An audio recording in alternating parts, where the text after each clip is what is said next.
In today's video, we're going to be taking a look at something I've been waiting for a long time, and it's a Framework laptop, and it's in this box here. If you haven't heard of Framework laptops, essentially what they are laptops designed with a focus on serviceability. So basically opposite of like every other consumer electronics manufacturer, Framework are designing laptops that are easy to service, easy to upgrade, and they're making spare parts easily available. When I first saw them come out a while back, a good couple of years ago now, I wasn't overly convinced. I was expecting it to be like those sort of concept smartphones you get where you replace magical blocks on the back of it and upgrade your phone, that, you know, sort of thing that comes out as like an art project, gets loads of investment and then disappears. But they have actually delivered, and they've actually produced quite a few different generations of the hardware. So they actually now look quite convincing and do look like a very viable option. Now for people who are wondering, no, I'm not planning on using this as my main laptop.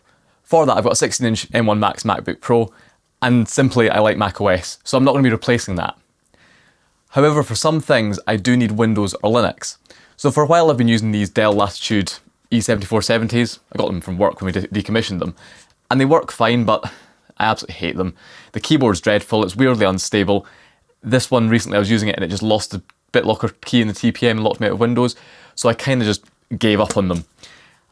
And while I was tempted just to get a second-hand ThinkPad, do my usual, I thought, actually, I'll get something a bit different. I'll get one of the Framework laptops to take a look at, just because it looks quite fun to play with. So we have it in this box here.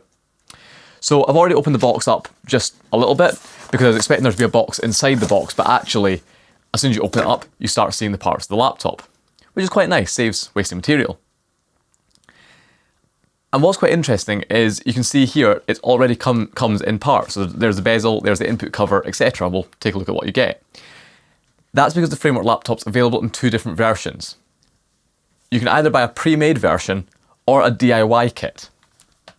The pre-made versions are available in a few different options, and essentially I think there's three different pre-configured specs with certain CPUs, RAM and storage. So they don't really have like a configure to order version where you could spec it out exactly. You're kind of picking from three different versions.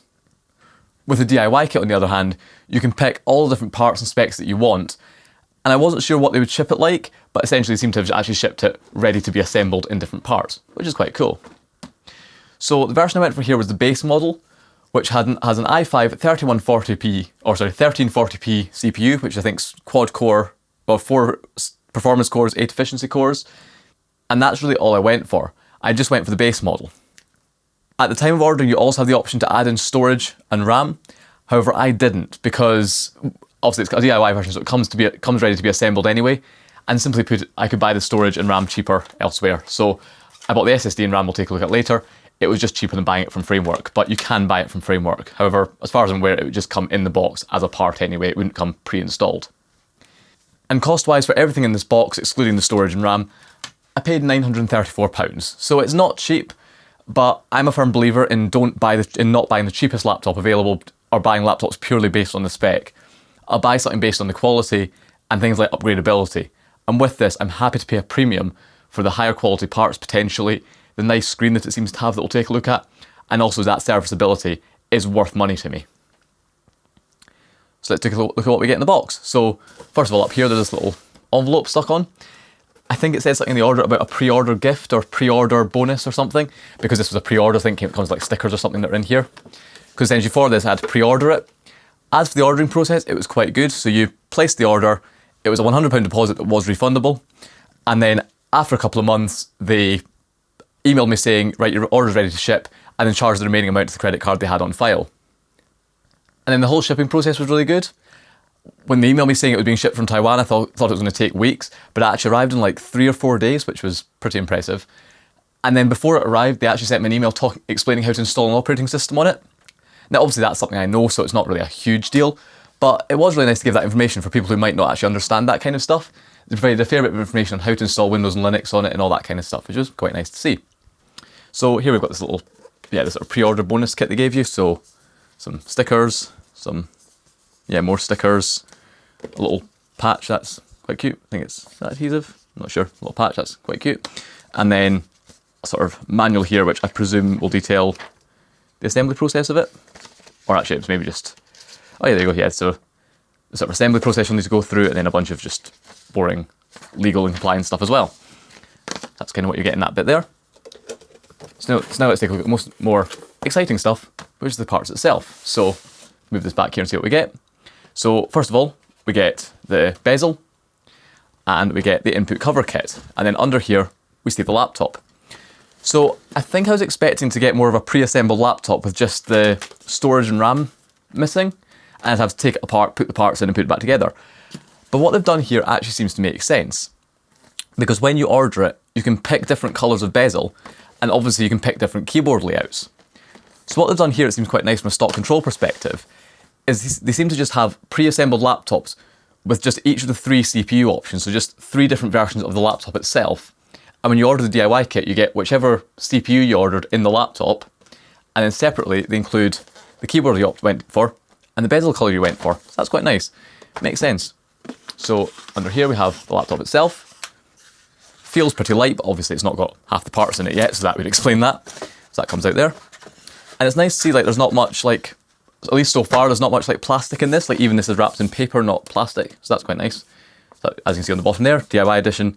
And that's the CPU I've gone for. So yep, they've definitely kind of just personalised these for the CPUs, and then everything else is provided separately. So that's the laptop there.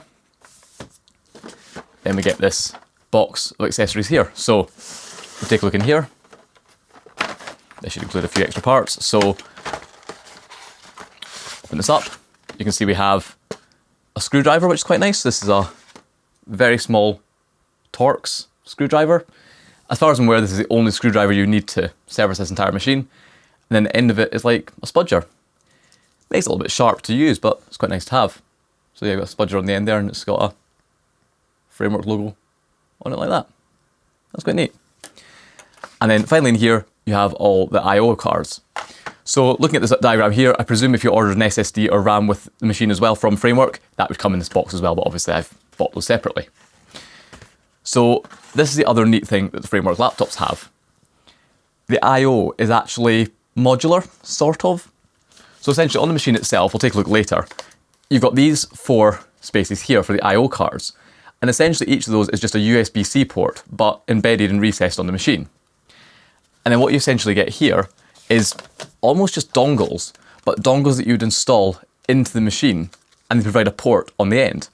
So here's the dongles I went for. So I went for a pair of USB-C ones, which I presume will just be basically pass that USB-C through to an external port. So a pair of USB-C ones, a USB-A one, a couple of HDMI ones. We'll talk about why I've got 2 of these. And then over here, we have an Ethernet one. So this is really cool. So as you can see here, I've got, 6 of these adapters. There's only 4 spaces on the laptop. But the idea is that I can easily swap the modules out to make the I/O how I need it for a specific application. So it's almost like having dongles, but they're just built into the machine so you don't lose them. So we'll take a look at these in a second. But what's interesting is you might see, why did I buy 2 HDMI ones? That's a bit weird. But this is another cool thing Framework did, because Framework, seem to be a very community-focused company. There's a lot of stuff about user feedback. They're very much targeting enthusiasts, not targeting the average public. So when I ordered this, I just ordered a single HDMI expansion card. But what they sent me an email saying, oh, by the way, we've released an improved version of it. We're going to include the original one and a beta version of the improved one, so you can try it out, and they provide like a form to provide feedback.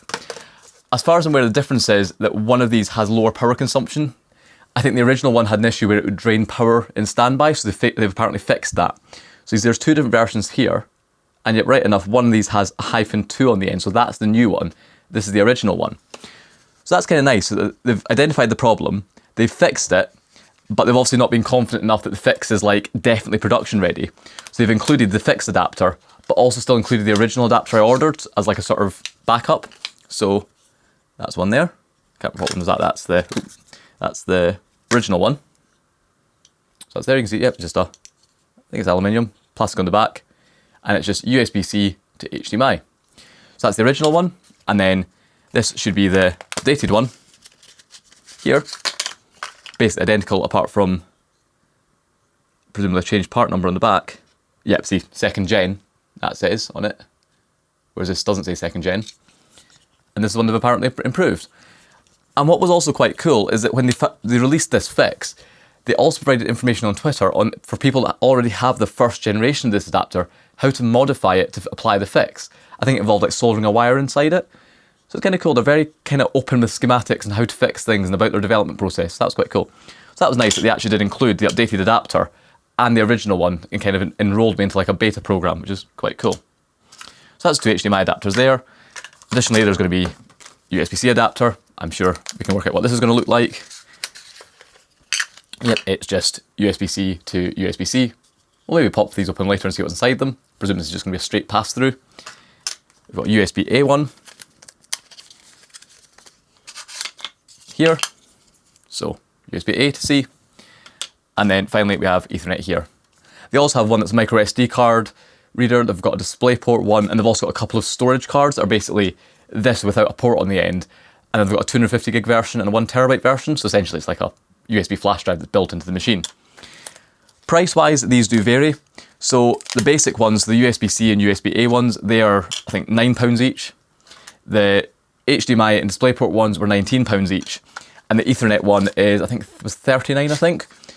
£39 being a reasonable amount of money, but it's actually 2.5 gig Ethernet, not just standard gigabits. That's a nice little bonus.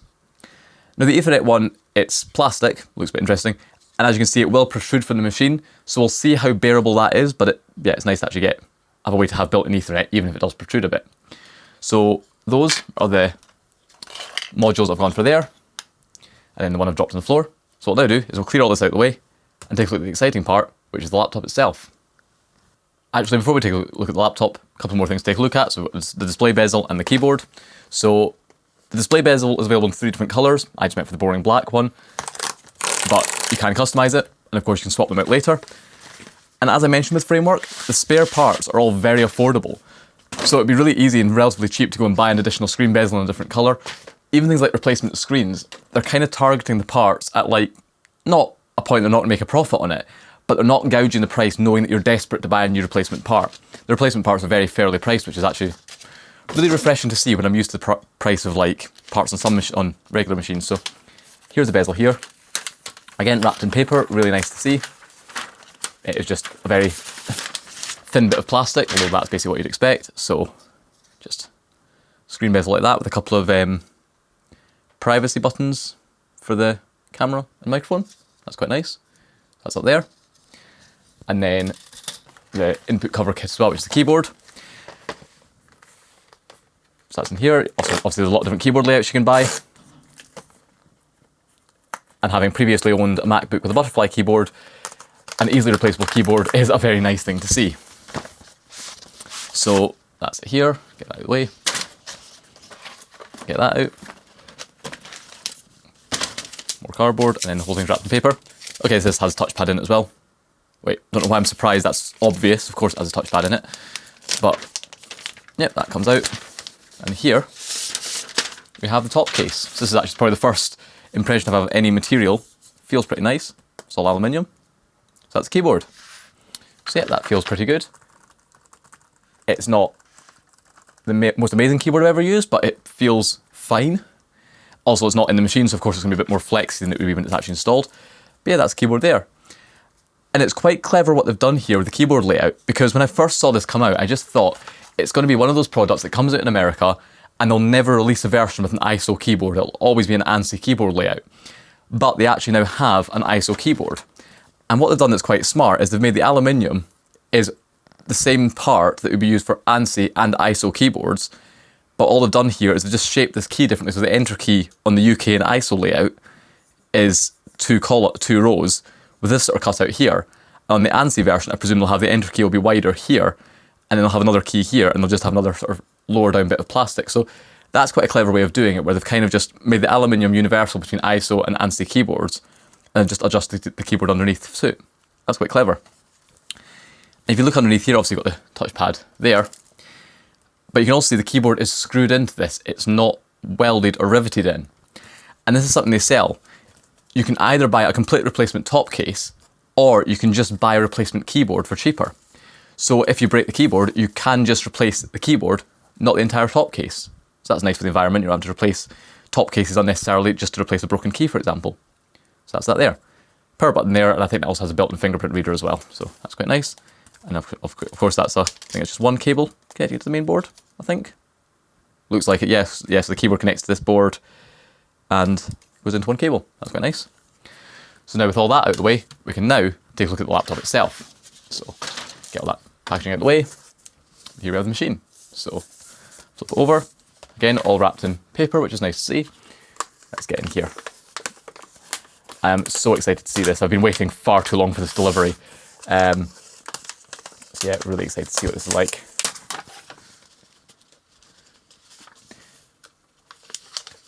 Get all this unpacked. Because what I'm really interested to see is obviously companies like Apple and all these manufacturers are pushing, oh, you can't have the upgradability because you want something sleek or you want something that doesn't flex. So I'm interested to see what you actually get when you get something that's designed to be upgradable, what the compromises are like. Like, yeah, it's a little bit thicker than, say, like a modern Ultrabook, but it's not bad. That's there. Let's open this up, see what we get. So, oh yeah, there you go. Ah, there's a bit of plastic here. Okay, that makes sense, because I felt like a really sharp edge, but I think that sharp edge was just the edge of this plastic, so that's all it is. So in fact, I think that's the only plastic involved in the entire packaging of this machine, and I mean, it's recyclable, so that's pretty good. So there's no like plastic bags and stuff, so that's nice to see. So here we have the inside of the machine. So yep, you get the battery, M.2 slot for the storage, RAM's going to go here, Wi-Fi card's pre-installed over here, but it is, again, it's a card, you could swap that out if you wanted to. Battery down here with some screws, looks really neat. So what I'll do is I'll go away and take a look at it and work out how we're going to put this together, and then we'll assemble it. But I think the one thing we can do, may as well do it on camera, is put the screen bezel on, because this looks like I think it is just magnetic. So in theory, that just magnetizes on there and then clips in. I think maybe we need to fold it flat. I probably should read the instructions before guessing these things, but yep, that just goes on like that. So yep, that's the screen bezel installed. So what I'll now do is I'll go away, take a look at it closer, and we'll come in and do a tour of it. So now here we have all the parts we need to assemble the machine. Now, the one thing you might have noticed is missing from the box is a charger. This is again something that's an optional extra when you're buying it. They charge, I think, £49 for it, which realistically isn't deadly at all for a charger. But for me, I have so many USB-C power delivery chargers, I just don't need another one. I did a thing a while ago where I got so tired of having terrible, weird chargers all over the place. I just bought a bunch of brand new USB-C chargers that were all capable of fast charging my phone and charging my laptop. And then I've still got the spare Apple chargers that came with the laptops. I've got so many, I don't need another one, so I just didn't buy one. And to be fair, while it is a bit annoying sometimes if you don't have a charger having to then pay for one, we're at a point now that so many people have USB-C power delivery capable chargers. If I can save £50 by not buying one and not having something cluttering up a drawer, I may as well not bother buying it. So here we have the machine here, and it seems really neat how everything is labelled, and there's these QR codes which I think are like almost linked to documentation around what the parts are for. So there's a single M.2 slot here. It would have been nice to have a second one for a second SSD for dual booting, because I'm going to want to dual boot this between Windows and Linux, and it's nicer to have a second SSD rather than trying to do it off one drive. But equally, there isn't much space in here, so I don't really blame them. They are releasing a 16-inch version, and hopefully that might have a bit more space in it. Lots of sort of nice little stuff here, like this sort of made with love by the framework team and all the team members. That's quite nice. It's a fairly small company. Speakers, again, easily replaceable. Battery replaceable. There's links to documentation on all the parts. And it's even things like the battery isn't glued in. This shouldn't come as a surprise, but with all modern laptops, with all the batteries that are all glued in and unreplaceable, there's just a connector for the battery under here. That would just pull out. In fact, I may as well take the battery out on camera just for a laugh. Unplug that there. There's 3 screws holding the battery in, which you'll notice if I loosen that off, they are captive screws, so you're not going to lose the screws, which is really nice. Take those 3 screws out, all of them using the exact same Torx bit. It's a very small Torx bit, but I suppose they've had to make it small enough to work on the M.2 cards, so they've kind of used a very small Torx bit everywhere. And there we go, that's the battery out. The battery's now replaceable. It's so easy, and this is just something that really all laptops should be like this, but they're not, unfortunately. They used to be, but not now. It's a bit of a shame. So, yep, the battery is that easy to replace. So that's really good. No glue, captive screws, and a simple connector, which hopefully I can get back in. There we go, like that. Dead easy. And speaking of the screws being captive, one thing I've noticed that's really nice is that, yes, the screws are captive, so you shouldn't be able to lose them. I mean, You could probably lose ones on like the M.2 drives because they won't be captive, but a lot of them are captive. But what they've actually thought about is if you look up here, they have even included some spare screws. Now, last time I checked on the framework website, they didn't have spare screw kits available, which would have been nice to buy if you could buy an entire set of spare screws. But they have included a few spare screws up here, so if you did lose one, you do have spares. So that, like, that's the gold one that's on the M.2 SSD. Got a gold one up here spare. They don't seem to have a spare one for the Wi-Fi card, maybe, but it is actually really nice getting those spare screws with it, because I had a thing a while ago, I think it was like a little Dell all-in-one, no, a little Dell micro workstation thing. I was swapping the SSD in it and dropped the M.2 screw, and it just disappeared. You know when you have those carpets that are just perfectly screw coloured, so you just lose screws. And I had to then dig around at home for ages trying to find something I could nick a screw out of, because the screw just disappeared. Whereas actually having spare screws in something is so useful, because there they are. If I lose a screw, I've got a spare right there. So that's really good. See, that's the battery reinstalled. That literally took seconds to swap the battery out. So that's really good. Again, speakers, similar idea. They're just cabled in, but then again, they seem pretty easily removable. In fact, I don't think they're glued in. No, they're just literally rubber mounted on some posts. That makes sense to avoid vibration. And then there's just a wire from each end, comes down past the battery, plugs in there. That's really easy. Wi-Fi card, again, it's just a standard Wi-Fi card. Lots of laptops still have replaceable Wi-Fi cards at least, so that's in there. Pretty easy. So now, let's put this together. So first up we have the SSD. This one I went for. It's just a basic Kioxia drive. I think the one that Framework offered was higher performance, but didn't have a DRAM cache, I think, on the basic one. Whereas this isn't the fastest SSD in the world, but it is M.2, well, it is NVMe anyway, and it has a DRAM cache. And it was like, I think, 30 odd pounds. It was pretty cheap. So that's there, your standard M.2 NVMe drive. So we just need to put this in. So SSD there, screw here on the slot. So we're just gonna pop that screw out like that. It is nice that they've used Torx screws as well. Of course, Phillips people tend to have screwdrivers for more, but you do get one in the box. But Torx screws are just so much nicer for not being able to for being harder to chew and stuff. So that's really good. So that goes in like that, fold it flat like that, and then just pop the screw in. So that is dead easy to install.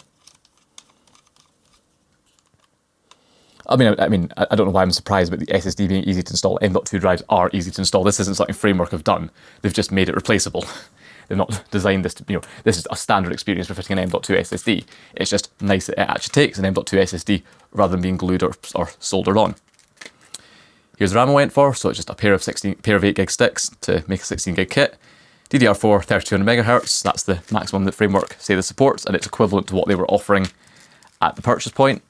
I think they wanted about £60 for this. I got this for about 30, so it made sense to buy it from elsewhere.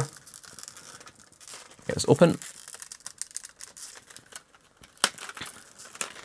If I can get this open. There we go. We have our 2 sticks of RAM. Presume these are going to go in under this like little flap. Yep, there's a little flap there, so in there like that. Put that in, put it down. That bends over. I've always wondered what these little covers are for. Presume maybe stop it shorting on the top case. Not sure. The one goes in like that. There we go. So that's the RAM now installed. So SSD and RAM now installed. That's machine ready. So all we need to do is put the top case on. So got that here. Also, since I've not actually read any instructions, so I'm doing this purely looking at it. So it seems pretty easy so far. It didn't seem to really include any assembly instructions, but obviously you could find it online. They've got loads of documentation on their website. I just like winging things without instructions. But hopefully this won't be like me building IKEA furniture, and I'll actually be able to do it right first time.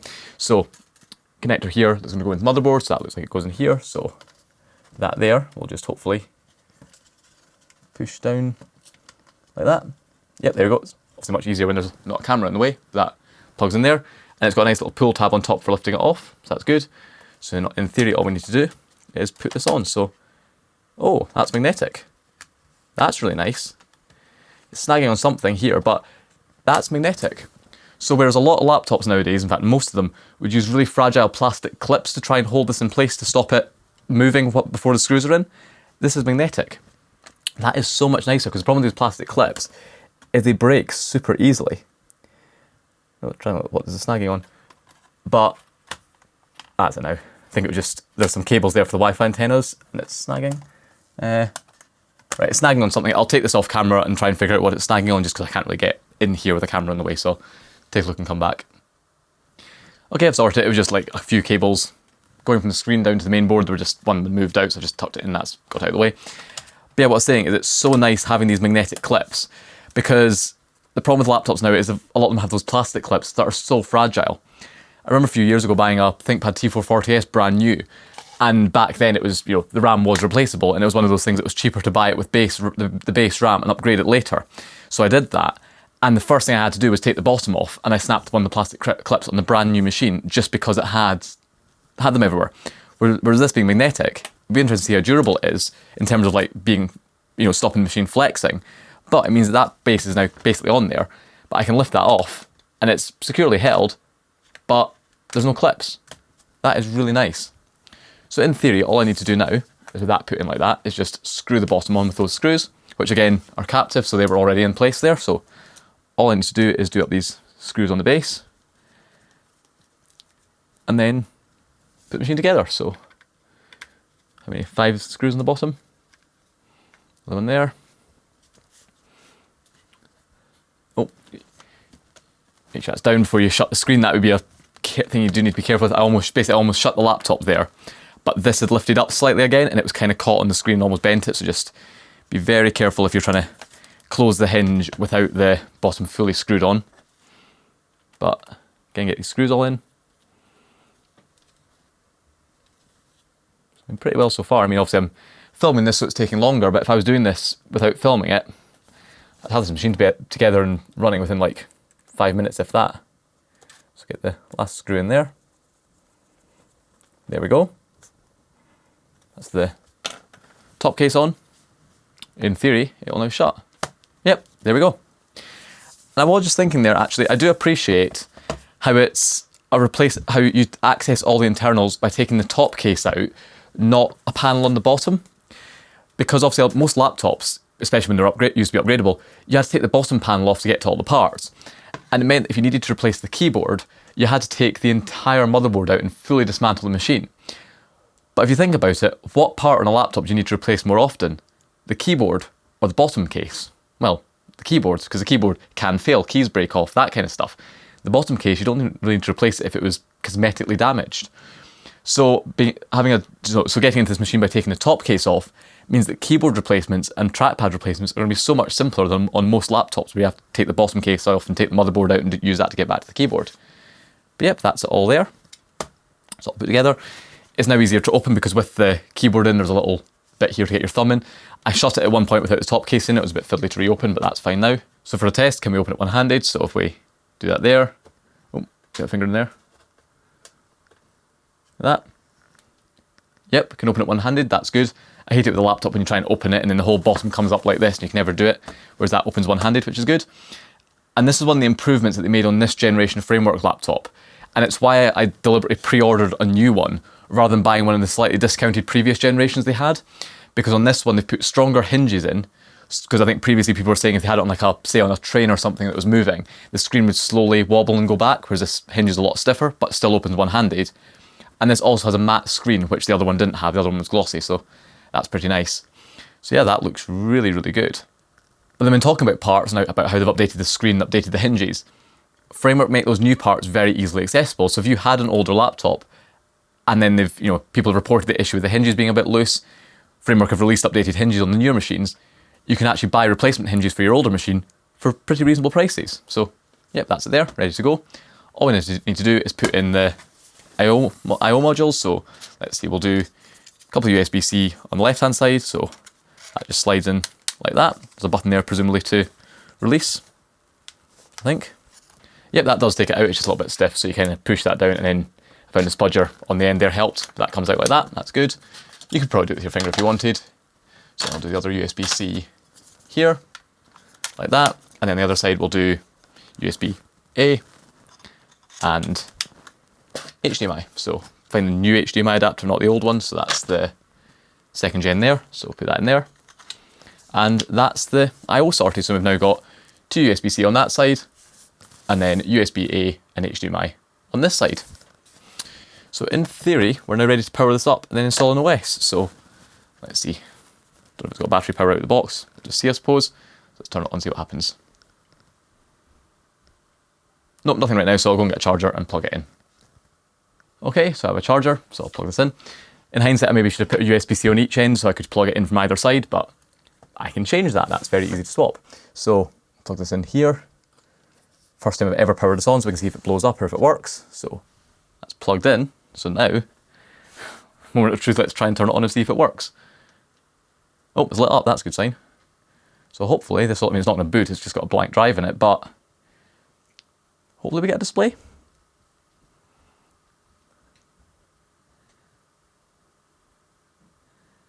Display would be quite nice right now.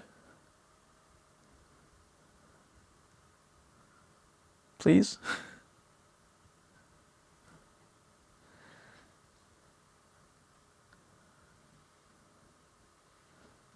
Oh, there we go. We're fine. I panicked. That took an unreasonable amount of time to give a display there. That's fine though. It's working. It might just be the first boot. I've had that before with, I think it was an AMD machine where it took ages to do that first post. But yeah, default boot failed. That's fine. There's no OS on it. But we're in the BIOS, so it's an inside BIOS. Looks fine. Setup utility. Presume it's going to be. Yeah, it's quite fancy actually. I was expecting just like, you know, your generic blue and grey old style BIOS. That actually seems a little bit fancy, but yep, we've got BIOS here. It looks fine, so that's all working. What I need to do is go away and get an OS installed. So I'll instead set this up with a Windows and Linux dual boot, and then we'll come back.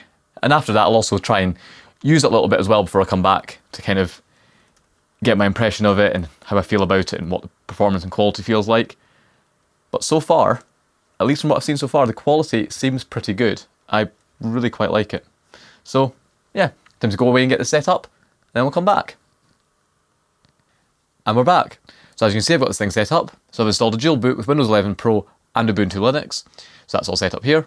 It's booted up into Windows right now, so I've got the fingerprint reader set up, so I can literally put a fingerprint on it, it logs in. Fingerprint reader is really responsive, which is good. As for the OS setup process, it was basically the same as you'd expect on any other laptop. There was just one weird quirk with the Windows setup, where I installed Windows, as I normally would, didn't read the instructions because I thought I've installed Windows so many times, I don't need the instructions. But then it rebooted after the initial installer, got a blue screen of death, and then booted up to a message saying that an error occurred during the setup process and they installed it and I needed to reinstall. So I thought that was a bit weird, so I just tried it again thinking I've just done something wrong. And it did it again. But this time I actually read the blue screen of death and saw the file that was causing the crash was part of the Wi-Fi driver. So I was almost about to pull the Wi-Fi card out and try the Windows setup without the Wi-Fi card. And just before I did that, I noticed a message on the boot selection screen that said if you're setting up Windows and you experience a crash, to press a key to put the Wi-Fi driver or the Wi-Fi card into like a sort of legacy failsafe mode. And then it said, once you've done the Windows install the framework drivers, and then it'll switch the Wi-Fi card back into the normal mode. So I did that and it worked absolutely fine. So I suspect it's just because this has a very new Wi-Fi chipset that the default drivers that come with Windows 11 aren't compatible with it. So ultimately following their instructions worked perfectly fine, so it just pays to read the instructions. As with the actual driver setup process, it was also really good. They just give you one file that you download and run, and it's like a sort of almost like a batch file that just automatically installs all the drivers with one click. That was a really nice welcome addition compared to the likes of Dell, where you have to download a file for each driver, run that executable. Half the time that executable is actually a self-extracting zip archive that extracts, and then needs to run another executable to run the actual installer for every driver. Having one file that I just run and it installs all the drivers was really nice. The Linux setup was also really good. I installed Kubuntu, just for KDE, but it's basically Ubuntu, which is an officially supported distro.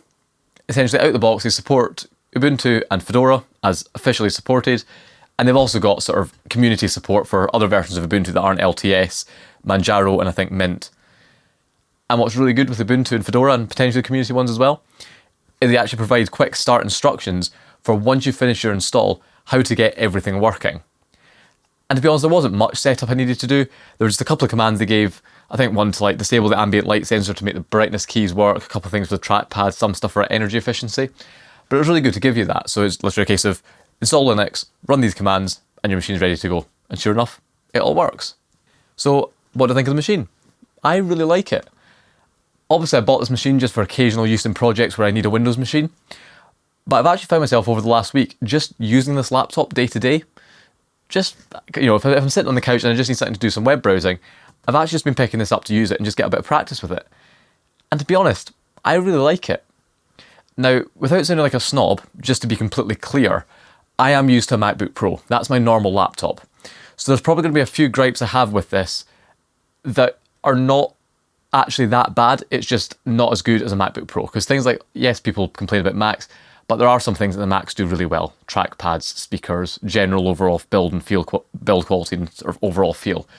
But it is still really good and I am quite happy with it. In terms of how it kind of feels, it's all pretty good.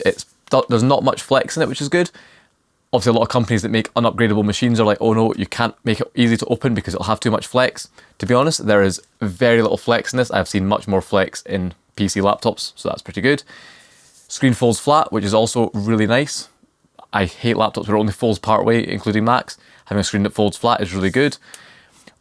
Other than that, the build feels pretty good. Not many sharp edges. There's a few little bits, you know, where these modules press in. You can see these sometimes sit slightly further back than the edge of the machine, so you get a slight edge there. The other edge might be a bit more noticeable. Maybe there you can kind of see, you know, it sits a little bit further back. It's not too bad. You can actually slide the modules forward and it'll sit perfectly flush, but of course you could then push it back. So if it really bothered you, you could probably push it forward and put like a little bit of material behind it to space it out. But yeah, little rough edges there. Nothing too bad though at all. So yeah, generally the sort of build quality is pretty good. Keyboard, pretty good as well.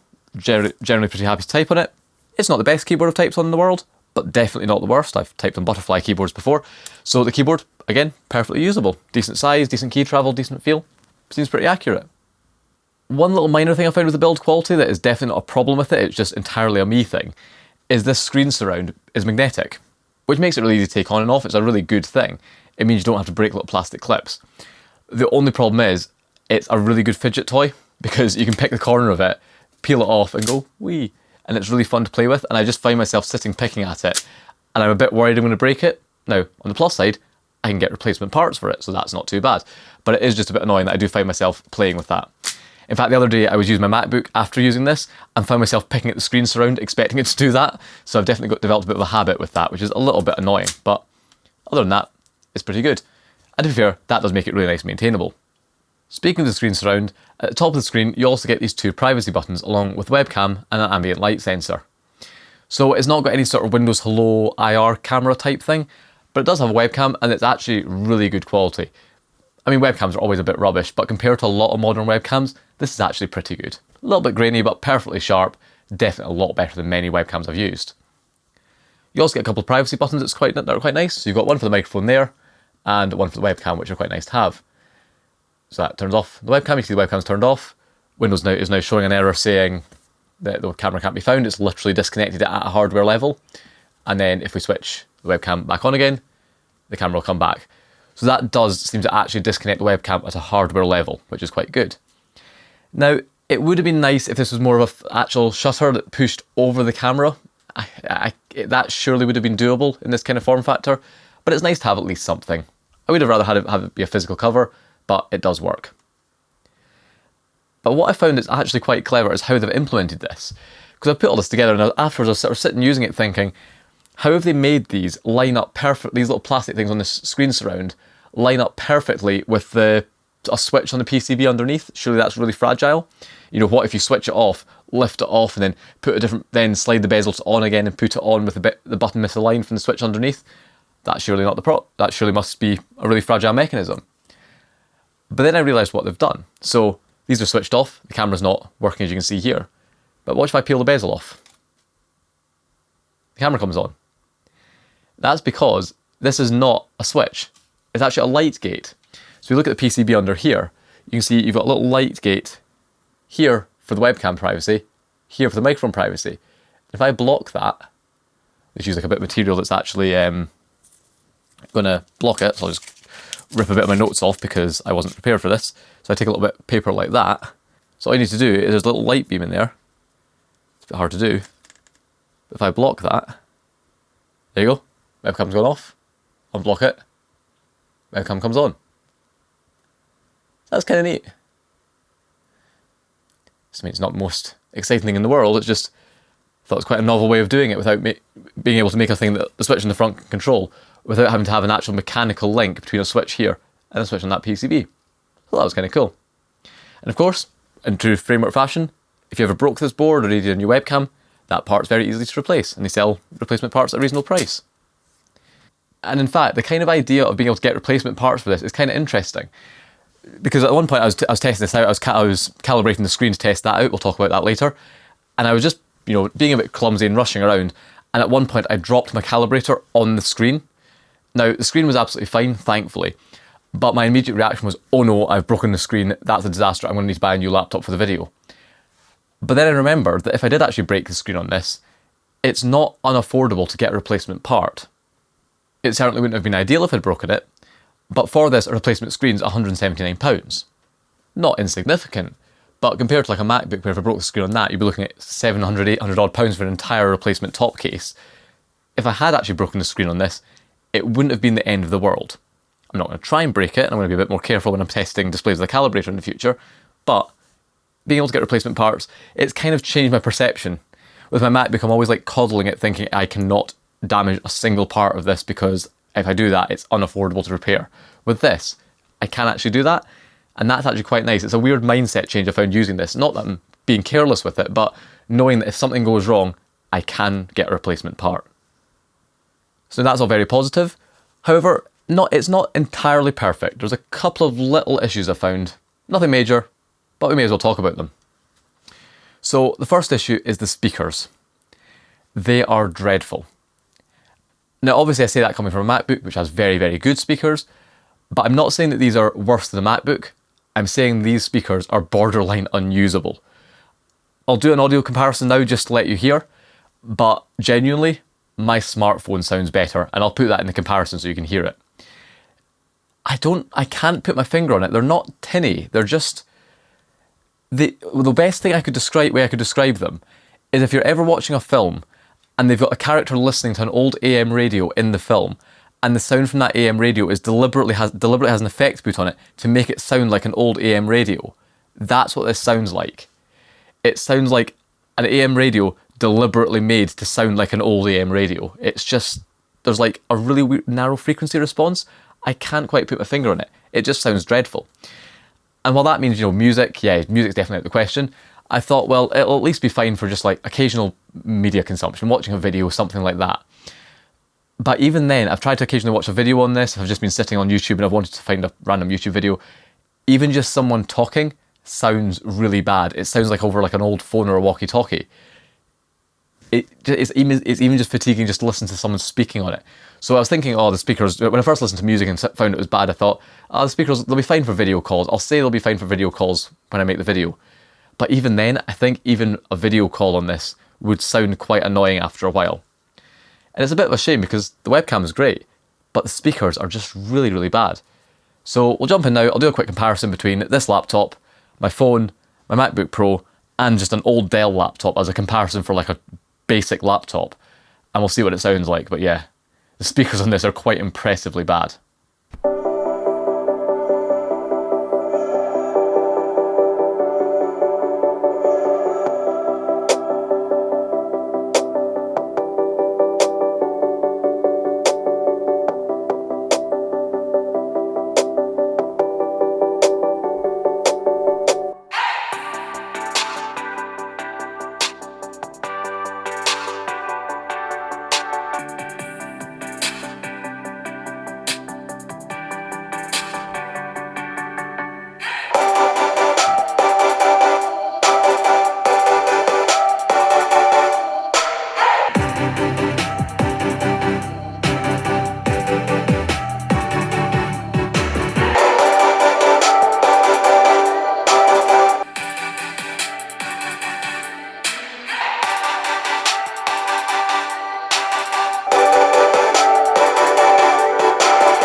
So as you can tell there, the speakers are bad.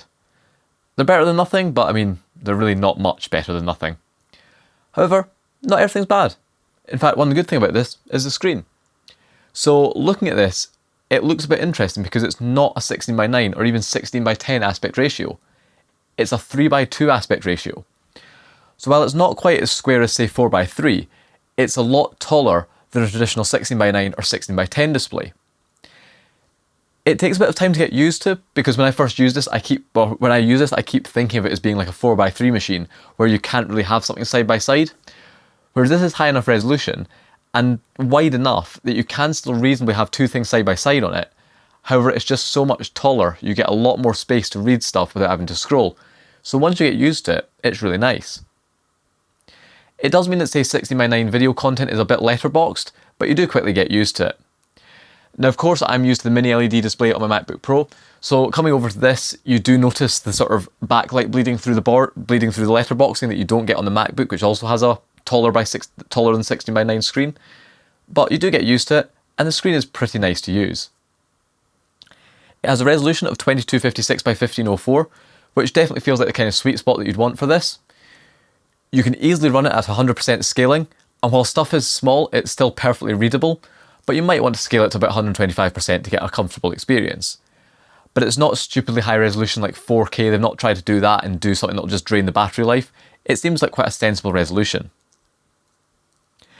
They also advertise it as having a brightness of greater than 400 nits, and I've measured that, and I've measured about 420 nits on mine, so it is actually brighter than they say, and it does mean it's a nice bright display. You can easily use it in sunlight. And on this generation of Framework laptop, the 13th gen, they've now brought out this matte display. Previous ones were glossy, so the matte display is nice to avoid glare.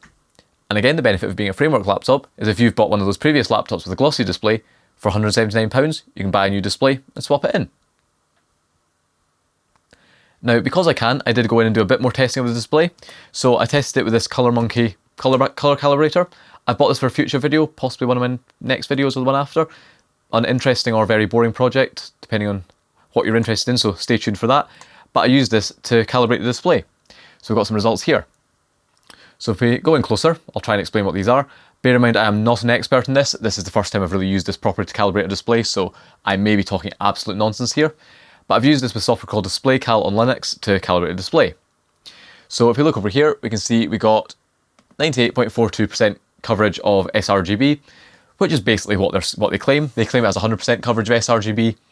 I'd say 98.42 on a old tester run by me is close enough to 100%. It gets 72% of DCI P3 and 70% of Adobe RGB. So it's not a super high-end screen. You're not buying this for graphic design, color accurate work, but it's good enough, I would say. That's, 100% coverage of sRGB means it's a perfectly competent display for day-to-day work. And to be clear, Framework don't advertise this as being a super high-end display for photo work. It's not like Apple where they do actually advertise that as a big selling point. Framework just advertise this as a decently bright, decently high resolution 3:2 display. And it's IPS, so it's got good viewing angles. I also tested the Delta E, which is basically how accurate the colours are. I'm not an expert. Essentially, I think Delta E's of above 3, you can potentially start to see a colour difference from accuracy. Above 1, a sort of trained eye can see it, and below 1, apparently it's kind of imperceivable. So as stock, you can see it got an average Delta E of 3. So not great, but equally not terrible. A lot of standard laptops that don't have high-end colour accurate displays have a Delta E of much worse than this. So 3 isn't dreadful. You're probably not going to be buying this to do super accurate colour work out of the box, but it's not the worst I've seen. And I also then calibrated it, and after calibration, the Delta E dropped down to 0.48. So if you've got a calibrator, you can actually calibrate it to be fairly accurate, but you're not buying this for colour accurate work. It's a good quality laptop, and the screen is a good quality display for sort of day-to-day sort of office use and media consumption, but it's not designed to be super colour accurate. But Framework don't claim that either, so yeah, that's kind of the testing I did on display there. But overall, the 3:2 aspect ratio is really, really nice, and it is very bright, so I really like this display. And it's, when I go back to my MacBook, obviously it's a much bigger screen, so I do get comfortable, and I do find the big display quite comfortable. But using the 14-inch MacBook Pro I use for work, the taller display on this does feel quite a bit nicer than the sort of slightly higher than 16:10 display that has. So yeah, this is actually a really nice display. So in terms of build quality, there's only one issue I really had apart from the speakers, and that is the trackpad. Now, the trackpad is actually perfectly fine to use. It's seems fairly standard for a PC with a sort of click style trackpad that clicks along the bottom. Now bear in mind, I am used to an Apple Force Touch trackpad, which is kind of known as one of the best in the business, and it means you can kind of click everywhere and get tactile feedback. This is more of a traditional one, so it's hinged at the top, clicks at the bottom, so it has taken a bit of getting used to know that I can't just click it here. I can tap to click, and if I press really hard it'll click, but it's not like a MacBook where it's sort of equal clicking force anywhere. On this one you do kind of need to click down the bottom to physically click reliably, although tap to click works fine. It's a really nice surface, it's nice and smooth, it seems to be glass, or at least it's a very nice smooth surface. Gestures work really well. In terms of general performance, it's really good. However, I noticed on mine that I had a slight click noise. Essentially, it's going to be really hard to describe, but obviously when you click it down, you feel a click and you hear a click. But what I was finding is obviously if you press it down and you let go, the trackpad lifts back up again, and again you hear a click where it lifts up. But on mine out of the box, there was slight play in it, and it basically meant that when you pressed it down, if you touched it, before you pressed it hard enough to actually click the button, the trackpad would slightly move down, and when you lifted your finger up, it would slightly lift up. And when it lifted up, the trackpad would hit the top case and make a click sound. So it meant that when you're just mousing around on it like that, you're not clicking, you're just moving your finger around, pressing your finger down, lifting your finger up. Every time you lifted your finger up, you'd hear a click sound. And if you're doing tap to click again, you tap it, and again, every time you tapped it, you'd hear a click. When the click wasn't the tap of it going down, the click was the trackpad lifting up when your finger came off of it. And it was one of those things that wasn't a huge deal, but once I noticed it, it became very obvious. And in particular, one thing I found that was really annoying, so I was lying on the couch with the laptop sort of on my chest, so I had my knees up on the couch, and the bottom of the laptop here was sitting right on my chest bone. And I found that every time I lifted off the trackpads, I could feel that click of the trackpad lifting up and hitting the top case. I could actually feel that in my chest, and it got really annoying when I noticed it. But I was able to fix it, so I'll talk about how I fixed it, I'll quickly show it. I might even do like a little YouTube short or something on this to show how to fix it for people, because it's a dead easy fix, and I suspect it's maybe a manufacturing tolerance thing, so some laptops might not have it, some might have it. So I'll talk about how we fixed it.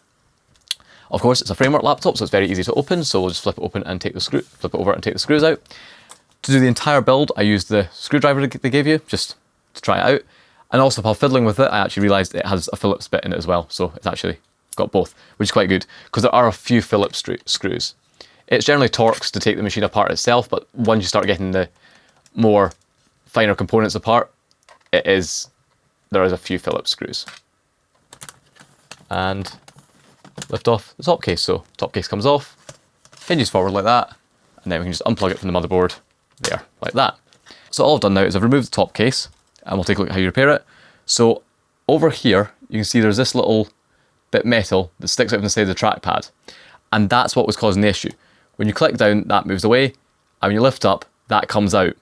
And on my machine, because it had that slight wiggle before it actually triggered the button inside there, what would happen is that little tab was lifting up. When I touched the trackpad, it was moving away. When I lifted my finger up, that would spring up and hit the metal top case and make a noise. And there's one on each side. But as you can see, all I've done there is put a little bit of duct tape. I just took the trackpad out, put a tiny little bit of duct tape over that, so it's mostly stuck on the underside, and that was enough to space it out and stop that issue. So for me, one layer of duct tape was enough. Again, if it's a manufacturing tolerance thing, you might need to play about with it. You know, some machines might need thicker tape, some machines duct tape might be too thick, and you might need to use like electrical tape. You might need to use different layers, but that's all I needed to do. Then to take the trackpad out, it's dead easy. We'll put it down there, and I'll zoom in just to quickly demonstrate it. May as well do it on camera, just to show how easy this thing is to take apart, because it's actually quite satisfying having something that's actually easy to repair.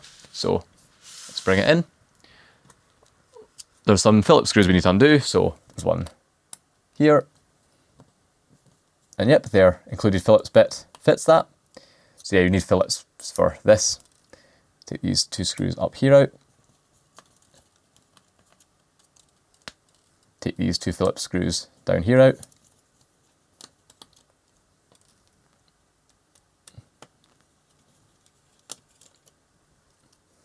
This metal plate here comes out. There's a couple of cables we need to disconnect that I probably should have done first. So lift up this little retention clip, pull that cable out, flip the retention clip here back, lift this cable out, flip this clip here up, and take out this cable. Although I don't know actually if you need to take that one out because it's potentially part of the trackpad, I'll leave that one in. And then this one here also needs to come out. And then once that's all undone, you just simply ease the trackpad out of the machine like that. Dead easy to take out, and as you can see, there is a little bit of tape I put on there. And as I mentioned earlier about how it's nice to have something that you can easily get parts for, at one point when I reassembled this, I forgot about this ribbon cable and got it caught under the trackpad. Now ultimately it was fine, there's no damage, but when I first saw what I did, I thought, oh no, I bet I've damaged that ribbon cable because these cables are quite fragile. But then I thought, if I have damaged that, I can get a replacement part. I'm so used to like parts being like gold dust to actually obtain that the thought of damaging a part in a machine is terrifying because it could render the entire thing unusable. But in this, if I did break something like that, I can still fairly easily source a replacement. So there we go, put that in there, flip that over, that there, flip that down. This cable needs to route in under that one. That would just go in there. There we go, that goes in there. Then that folds over. And all I need to do is put the screws in, well, put this little bar in, put the screws in, and get the machine reassembled. But I've already done that, so I'll get it put back together, and I'll come back once it's fixed. So yeah, the trackpad issue is a little bit annoying, but it was easy enough to fix. Obviously, I've demonstrated there, it's easy enough to take apart to fix, you can easily replace parts, easy enough to upgrade. And then the replacement ports, they're a bit of a novelty. I wouldn't say, if it didn't have them, I wouldn't be like distraught, but it is kind of nice to have. So to roughly sort of demonstrate it, obviously on the left here I've got USB-C and USB-A. I think I flipped these around from previously when I did it on video. Then on the other side I've got USB-A and HDMI. And I can swap these out. Now, I did find them to be a little bit stiff. Ultimately, if it's too stiff, all you just need to do is put the edge of the spudger that they give you in here, push the button down, and use this to help lever the module out. I find once you've done it a couple of times, it's possible to then get a module out easily enough. So if I press that button there and take the HDMI out, I can easily enough do that. You actually get a little device disconnection sound from Windows. And that's easy enough to swap out now, but at first it was a bit stiff. So what I would say is if you've got one of these and you've put the modules in, try and take them out by hand. And if you can't get them out easily, take them out with a spudger and maybe just do it a couple of times to like work it a bit loose, just so they're easier to take out. Because what you wouldn't want to be is out in the field, you've got your Ethernet adapter you want to put in and you can't get one of your adapters out and you're stuck and you're trying to you've not got a spudger to hand. Because ultimately what you'll end up doing is forcing it with an inappropriate tool and scratch the machine. So I find that they may be a bit stiff at first, but if you work them loose, they become much easier to remove. They won't pop out on their own. The clip is perfectly solid. I think it's like the plastic on the edge there that runs in might be maybe a bit stiff until you loosen it off. So work them loose, and then you can easily pop them in and out. So pop out the HDMI there. Here we have the Ethernet module. Pop that in there, like that. See it briefly flashed. And now I've got Ethernet.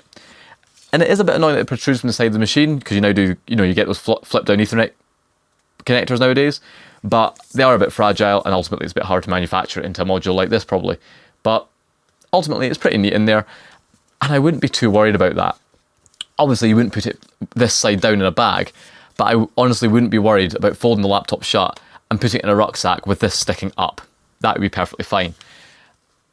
And at first when I saw it protruded, I thought, what's the point of this versus just like using an Ethernet dongle? But actually, because this module latches into the machine securely, and then the Ethernet connector latches into this, it is a lot more solid than say a USB-C dongle hanging out with an unlatched USB-C connector. Especially for something like networking, that you may be in a situation that you do not want that network connection to drop if you move the machine around. Having it built in like this is quite nice. So obviously that module's in there. So if we zoom in a little bit closer to take a look at the network connection status in the corner of the screen. Obviously we're on Wi-Fi right now. Got an Ethernet cable, so we plug that in there. Port lights up. Maybe just about see that on the side there. It's lit up. And give it a second to connect. There you go. It's now connected to the Ethernet network. So, yep, the Ethernet adapter actually works. But now speaking of these modules, here's the other really cool thing.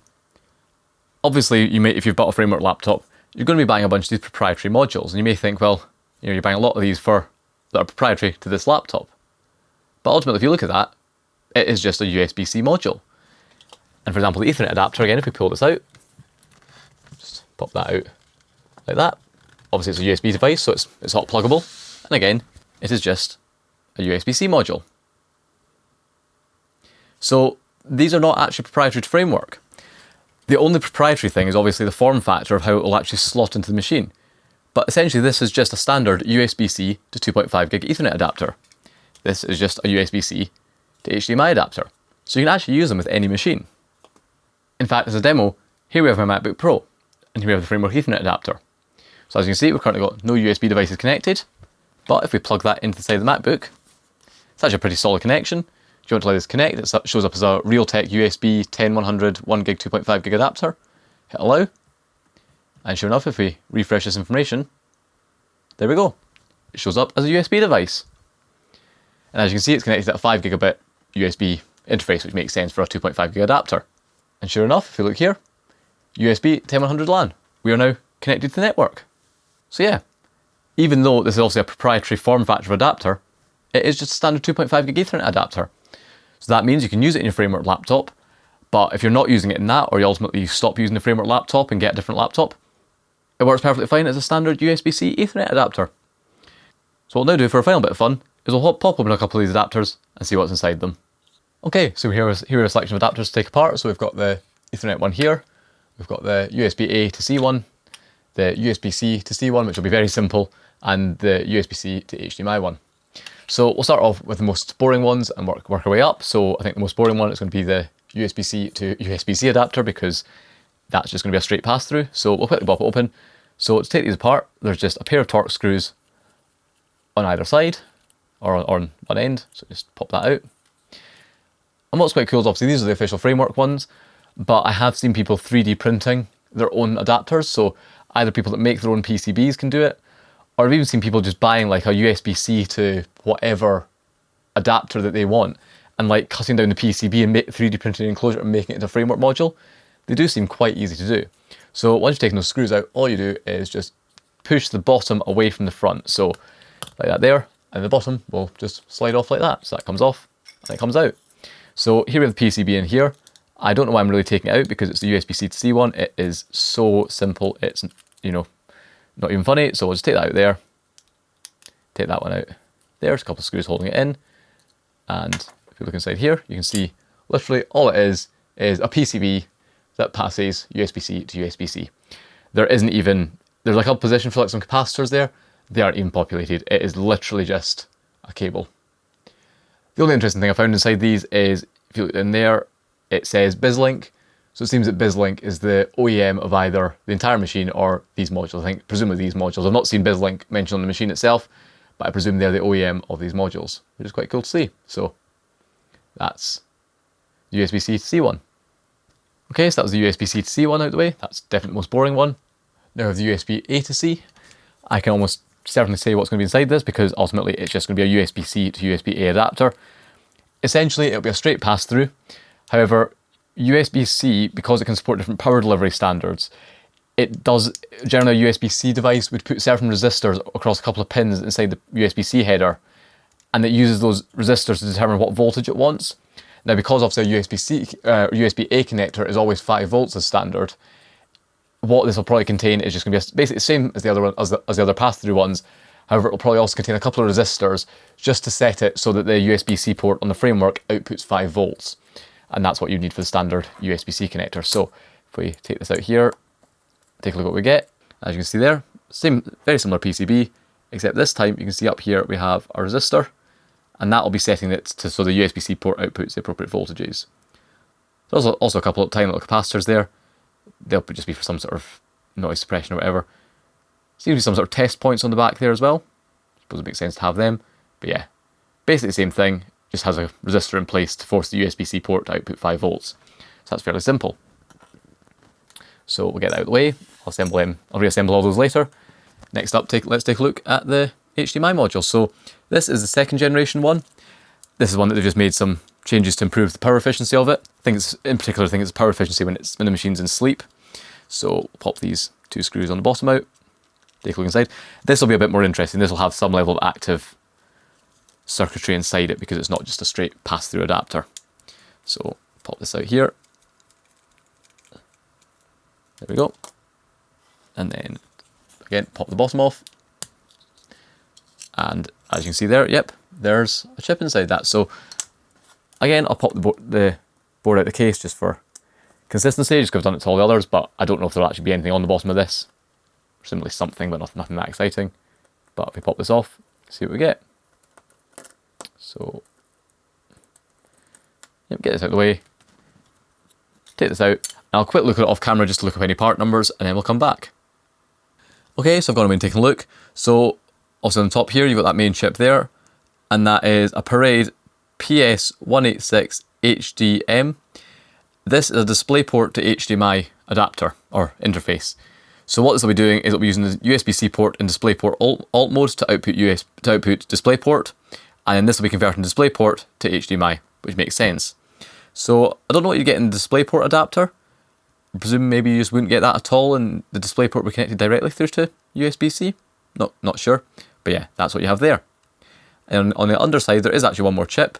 That's it there, and the part number of that is a CYP D3120-40LQXI. So I looked this up, and apparently this is a USB-C port controller. So I suspect this is like a little microcontroller, and it's used to sort of tell the host that it's to operate in DisplayPort alt mode. So this is obviously being used to sort of configure that USB-C port to work as a DisplayPort, to output DisplayPort to this chip, which converts to HDMI. So that makes sense. So I presume if you got the DisplayPort adapter, it would actually still contain that chip, but I'm not sure what it would contain in terms of this chip here. But yeah, that's the HDMI adapter. So get that out of the way. And we have the final chip, or final module, which is the larger Ethernet one. Now obviously you can kind of already see what's in there, but we may as well take it apart. This has a couple more screws on it, and obviously it's a plastic case. I suppose it makes sense to be plastic because it's the only one that needs to kind of be this form factor. And if it protrudes anyway, it doesn't really matter if it's not solid metal.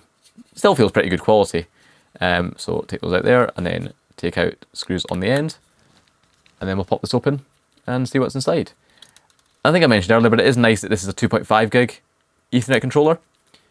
You know, it's not hugely widely deployed yet, but it makes sense. You know, if you're making a new laptop and you're putting an Ethernet controller in something, you may as well put 2.5 gig in nowadays. So if we can get this out, oh, that's one of those screws out. You might want to be careful that the screws in the back here are longer than the screws in the front on this one. So if you do take it apart, don't get them mixed up, because that'd be quite an easy mistake to make. So if we just, cool, get those out of the way, get the board out, and that's it there. So that's the underside. And then ultimately all you really get is just some basic Ethernet stuff, and then the single controller there, which is a Realtek chip, with the part number on that being an RTL 8156BG. So yeah, that's there, and that's going to be standard USB 5 gigabit to 2.5 gig Ethernet controller, just a standard little chip like that. So yeah, that's it there. So yep, and again I presume this is made by BizLink. Yep, it is there. So yep, that's the Ethernet adapter. So all we now need to do is get all these reassembled, because they're currently disassembled all over the table, and then we'll be back. Okay, so that's all the adapters now reassembled there, so we can put them back in. So let's rebuild the laptop again. So I think I wanted USB-A on this side, like that, pop in there. Other side I wanted my USB-C to be in the back there, and then HDMI in the front here, like that. And one other thing I forgot to mention earlier is these USB-C ports, they also do work with Thunderbolt devices. I can't quite remember if it's definitely certified and like framework officially support it, but I have a CalDigit TS3 plus Thunderbolt 3 dock with two 4K monitors connected to it, plugged this in, and it worked perfectly. Straight away, both monitors worked, full 4K resolution, everything worked brilliantly, which is good, because it was something I was a bit worried about, because I remember buying that dock, and I think, at least at the time, Thunderbolt docks were a bit tricky. You could get ones that were more Mac focused or ones that were more PC focused, with the PC ones using things like DisplayPort MST, and the Mac ones not using that to support multiple displays. And you had weird compatibility things where the Mac docks would only support one display on a PC, and the PC docks would only support one display on a Mac and stuff like that. But even though the TS3 Plus is more designed for Macs, this worked perfectly fine with it. Network worked, all the USB devices worked, and both monitors worked at full 4K resolution, so that's great. And actually, for me personally, that is an absolute godsend, because I now have a nice Windows machine and Linux machine here. I have my MacBook Pro, and I can literally take either machine to my desk, plug a single Thunderbolt 3 cable in, and have my entire desk setup work off of either laptop. So yeah, really happy to say that Thunderbolt works perfectly with my docking station. And if you were trying to buy a Thunderbolt docking station, the CalDigit TS3 Plus does seem to work. Definitely a lot of others out on the market. Can't guarantee they'll all work, but the TS3 Plus definitely does. So I suppose after all that, all that's left to do is wrap up my thoughts. And this is going to be a bit of a sort of monologue ramble, it's a bit unscripted. Let's talk about what I think of this thing. Do I like it? Absolutely. Is it worth the hype? To an extent. It's a really nice machine, and being able to get a laptop brand new that's super easily upgradable, with parts widely available, or at least easily available from Framework. You can get the official parts dead easily, and for reasonable prices, that's absolutely great. Things like the swappable ports, they are nice to have, and it's a bit of a novelty, and it is kind of nice in the sense, for example, when I first built this, if you remember, I put the two USB-C ports on one side, and then I was sitting on the couch and went to plug in the charger from this side and went, oh, it'd be nice to actually have a port here because the charger cable came from this side. So I ended up actually rearranging it. So I put USB-C on each side so I can charge it from either side. So that's a nice little touch, being able to do that. And sure, it's kind of nice that you can kind of, put an SD card reader in, or take the HDMI out and put Ethernet in, or put those little storage modules in there. But it's not something that's like an absolute game changer that I would buy this laptop because it had that, or not buy another laptop because it doesn't. Because realistically, this laptop currently has two USB-C, a USB-A, and an HDMI. The other module I have is an Ethernet module, and the other one that they sell really is, generally the only other one you're going to really buy from them is going to be the micro SD card reader. However, there are plenty of other laptops on the market nowadays that have a couple of USB-C ports, Ethernet, HDMI, and an SD card reader all built in, where you wouldn't need to then swap modules out. So it's a nice idea, and especially being able to get aftermarket modules, this is 2.5 gig, you may be able to get a 5 gig or a 10 gig module in the future and swap it in. That's really good, but it's not like it's an absolute game changer. There's plenty of laptops that have a similar level of I/O without having to replace the modules. But it does mean if you break a connector, it's dead easy to swap out, which is a lot easier than if they're soldered to the motherboard. So that is a nice little benefit. And while I'm rambling, the USB-C or the 3.5mm audio jack is also a replaceable module, so that's good. So if you did ever damage it, you can replace that. It's not soldered to the motherboard. So then when we're talking about other laptops and comparing them to this, the other big thing it comes down to is repairability and upgradability. Now obviously this is pitched as this massive upgradable laptop and almost pushing the sort of idea that every other laptop on the market is completely unupgradable. It's not quite the case. This is a very upgradable machine, and it's definitely the most serviceable machine I've seen in a very long time. However, it's not like every other laptop nowadays has soldered RAM and soldered storage. A lot do, but if it's important to you to get a laptop that's got replaceable parts, you can still very easily go out and buy a brand new laptop that has replaceable RAM and replaceable storage. So the overall just general component upgradability is really good to have, but it's not something that only Framework are doing. However, what Framework is doing that's quite unique is widely available spare parts. But that's not to say that Framework are the only company that make parts available. Back in the day I used this old ThinkPad T440S, it wasn't old back then, I think I got this new, and this was a laptop that got me through university. And it's a great laptop, it's not been cleaned for a very long time, I literally pulled this off a shelf, it's been sitting there for years. But this laptop, back when I used it, I remember at one point I dropped it on concrete because I'm very smart, and it landed while open on the corner like that. And it absolutely shattered the screen, cracked the corner of this palm rest off, and also cracked the top case. You can still see a crack through the fiberglass on the top there. But as you can see, I fixed it. Because I was able to go, I think it was IBM that sold the spare parts for these, but I was able to go to IBM, buy a replacement screen, and buy a replacement palm rest. I kept the top case because it wasn't really that bad. Now the parts were very expensive, they weren't nearly as reasonably priced as they were on Framework, but I was able to fix this laptop and get it back good as new.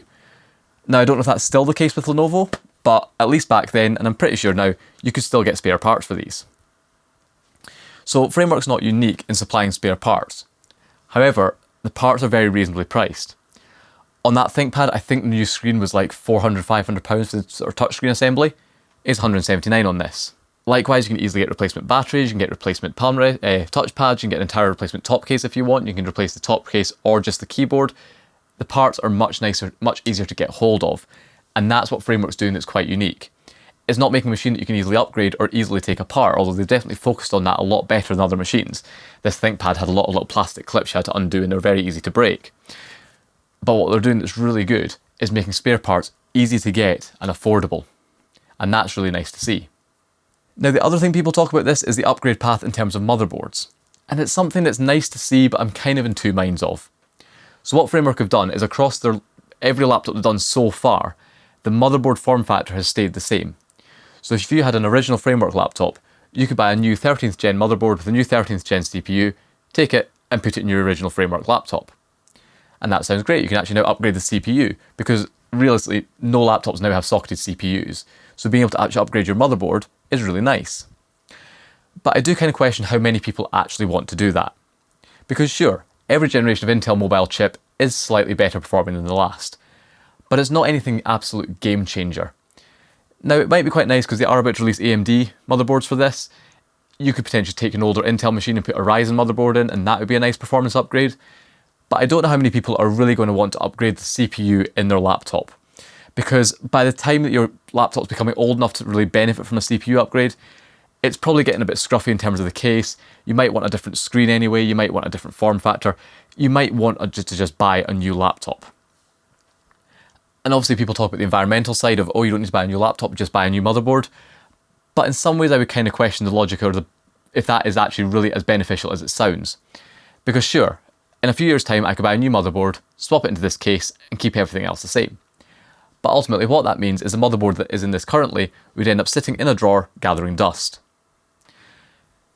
However, with say a ThinkPad like this or any other laptop, ultimately, if I wanted to upgrade from this to your laptop with a newer CPU, what I would do is just buy a new machine. That means that rather than having a spare motherboard in a drawer gathering dust, I have a complete functioning laptop. And that means I could just sell that laptop. So rather than having a motherboard pulled out of this sitting in a drawer gathering dust, I could just sell an entire machine to someone who needs it. Now of course you could sell the motherboard on, but there's not going to be as big a market for Framework motherboards as there would be for just a used working laptop. Now Framework are kind of counteracting this in the sense that they do sell a case. You can take the motherboard out of this, put it into a case that I think Cooler Master make, and essentially have it like a desktop mini PC type thing. And there is features in the BIOS on this for that you can configure to make it work without a case, or without being in this laptop anyway. I think you can even configure it to power on automatically, so you could use it like a server. But for me, I don't see myself ever doing that. Realistically, I'll use this laptop, and eventually once it becomes obsolete, I'll probably end up selling it and buying something else. I can't really see myself deciding in a few years' time, you know what I really want? That Framework laptop, really great, all it needs is a more powerful CPU, and then buying a new motherboard. I can't really see myself doing that personally. But it is really nice being able to get replacement motherboards. It does mean that if a motherboard ever breaks, I can easily swap a new motherboard in, and if it was a few years down the line and the motherboard broke, I could actually swap a new motherboard in and also get a bit of a performance boost by putting a newer motherboard in at the same time as replacing it. So yeah, I suppose my sort of conclusion around the sort of overall idea of this machine, really nice to see. It's really nice to have a machine that's super easy to take apart and upgrade, and they have really thought about the serviceability in terms of the magnetic screen bezel, and especially this magnetic top case here being so easy to take off without plastic clips. That's really nice. The spare part availability is also really good, especially the price of those spare parts is very reasonable and a lot better than many other manufacturers. However, it's nothing groundbreaking. The replaceable ports are nice, but you can get similar I/O on many other machines. It's just a nice thing to have.